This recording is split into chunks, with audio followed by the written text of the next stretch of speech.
Hi there, Brandon Scott Jensen here, again, talking about some comic books that have come out this week, actually today. Each from a different publisher with a perspective so fresh that I am completely unfamiliar with the history contained in some of them. Why did I get them? Well, it's an experiment of sorts. Join me. I will be looking at Maestro #1, Picard Countdown, which is a trade of 3 previous issues, Harley Quinn #75, Drakkon New Dawn #1. Finally, I'm going to be looking at my comic book, Team Lunaria #1, and I'm going to announce a contest at the end of this video, so stay tuned. First up is Maestro, written by Peter David, art by German Peralta, Dale Known, Jesus Abertov, and Jason Keith, with 1 page by George Perez. As I've said before, I am a diehard DC boy, but honestly, just like I have a cat and have always have cats and have always loved cats, I do also love dogs. You don't have to pick one. I'm bisexual, for God's sake.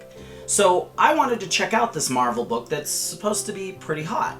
This is the Incredible Hulk from the future, where he has become a despotic ruler who goes by the name Maestro. So I'm pretty far behind on watching the MCU films. I'm like 20 films behind, which is like all of them. And I have not read an Incredible Hulk comic in ever. But from seeing that really old 1970s show, The Incredible Hulk with Lou Ferrigno, and the Marvel animated films that focused on the Hulk, and also I did see The Incredible Hulk, which is apparently part of the MCU, even though it's a different guy playing the Hulk, I am familiar with what the Hulk was. I am also, through osmosis and the movie Planet Hulk, aware that the Hulk can now speak intelligently, so I'm guessing he no longer reverts to his human form Bruce Banner? Evidently, that is all I needed to know to get into the story. I mean, I did not know that Hulk had a wife and 2 kids, so that was a little bit of a surprise, but I can roll with it. The book opens with Hulk as a hero, and then living his suburban life, and he is, by his own admission, happy with this. But naturally, happy doesn't make a good story, so we see him sort of waking up, Matrix style, into maybe the X-Men mansion, where the Avengers and Wolverine are. That wake up is far too brief to focus on, because he then wakes up Inception style into what is apparently the real world.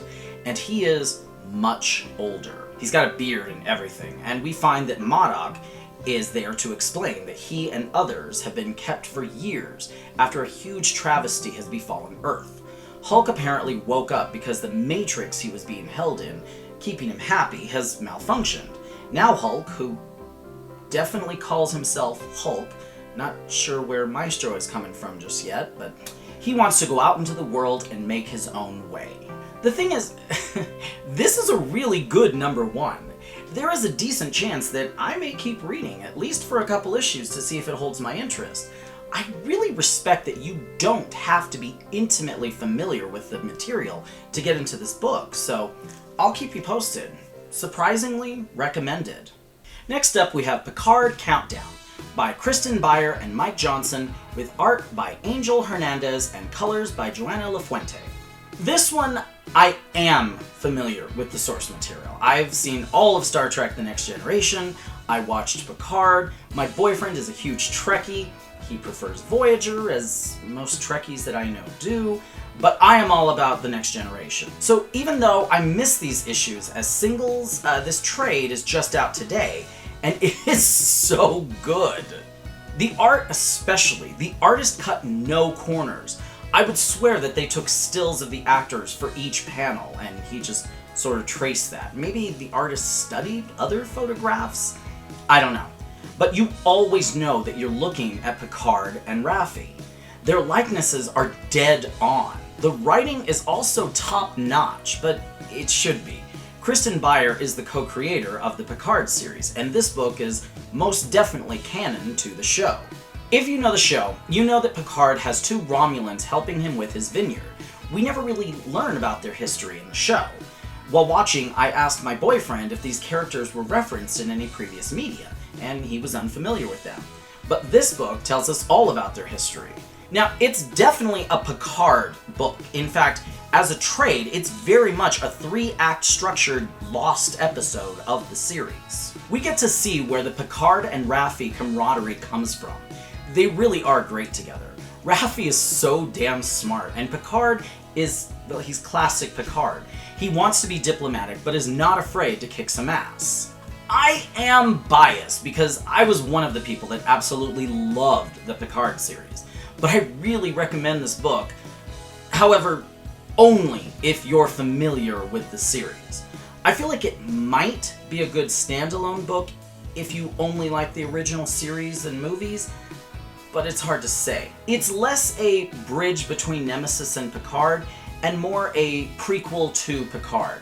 Though there's a cameo from a Next Generation character, so it almost works as a very long-distance sequel to Nemesis, but that's what Picard is. If you don't know Star Trek at all, you will be completely lost.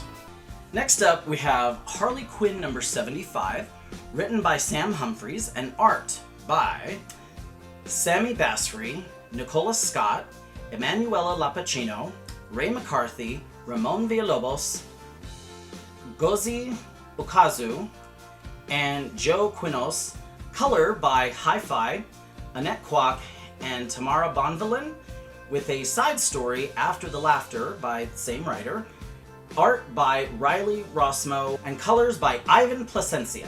I wanted to like this book. Okay, so this is the last book for now of the Harley Quinn series. I'm guessing that after the Birds of Prey movie didn't do well, DC decided to axe this book. I read/own most, but not all, of the New 52 Harley, written by Amanda Conner and Jimmy Palmiotti, and mostly drawn by Chad Hardwin. And that is a fun romp. It was a new take on Harley that is a big inspiration for where the Harley Quinn animated series goes, even though they are not credited. I've also read both of Mark Russell's issues of Harley, and it almost seems like they knew that this would be the last issue, thusly all the guest artists. There's throwbacks to various points of Harley's past because her stuffed beaver Bernie is hosting a birthday roast of her. It's obvious from the start that this is a dream. Like, I hope that isn't supposed to be a surprise. If they knew this was going to be their last issue, it would have been nice to get Amanda Conner and Jimmy Palmiotti, who drew a page in Lunaria dossier, back to write one of these stories. I asked Jimmy Palmiotti if he was asked to write any of these stories, because it seems weird to me that he wouldn't, and he replied, I'm just checking what he replied. We were not asked to be involved at all, not even a cover. They did tell us we were going to be inside the book, and we said that's fine. Which makes me kind of sad. In any case, it's a collection of stories about Harley. The best one is definitely Harley the Animated Series. The art is very much comic book, but it's also very much inspired by the first season of Batman the Animated Series, where Harley made her debut around 27 years ago.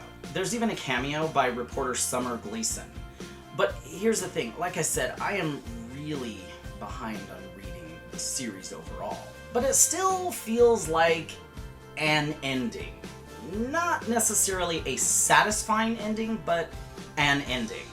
Although they didn't write anything or even draw a cover, Amanda and Jimmy do make a visual cameo in the book, which is a great call out to Harley number 0, where they had a fantastic cameo in a story written by the late great Darwin Cook.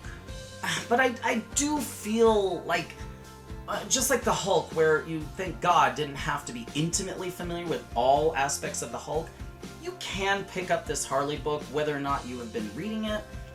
Slightly recommended. I got the variant cover, which has the new character Punchline on it.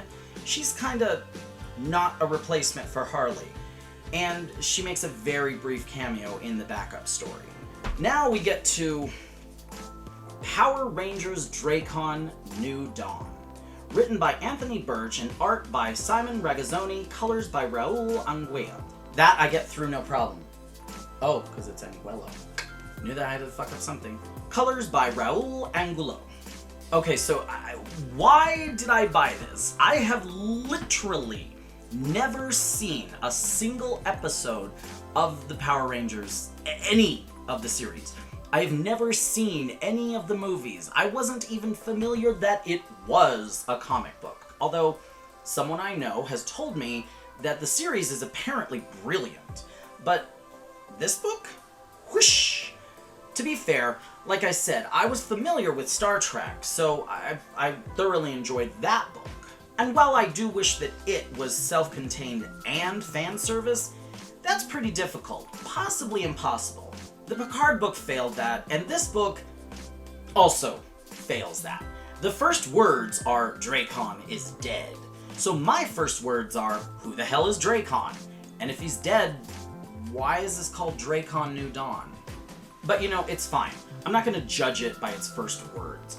I got that Drakkon was some big baddie that this Pink Ranger, Kimberly, who I think is the original Pink Ranger, apparently killed. And maybe killed other Power Rangers, as she's known as the Ranger Slayer.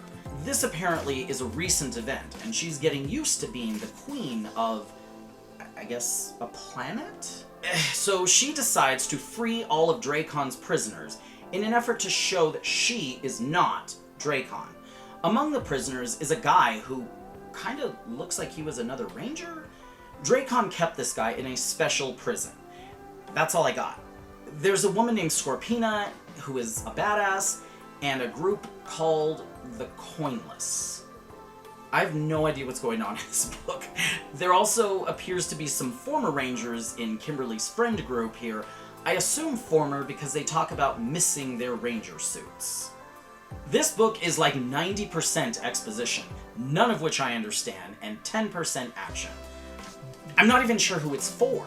If you're already familiar with the story, you must already know a lot of the stuff they discuss, and if, like me, you were looking for a new number one to jump right into, well, good luck there. When I told my Eric about this book, he seemed excited, so I think I'm gonna give it to him. I can neither recommend nor not recommend it, but let's see what he thinks. Finally, here is Team Lunaria number 1, by me, Brandon Scott Jensen, and cover by my friend Dupree Charlie. My entire goal here was to reboot my book and skip forward in time. My current line is sort of dying out and not really getting as many sales.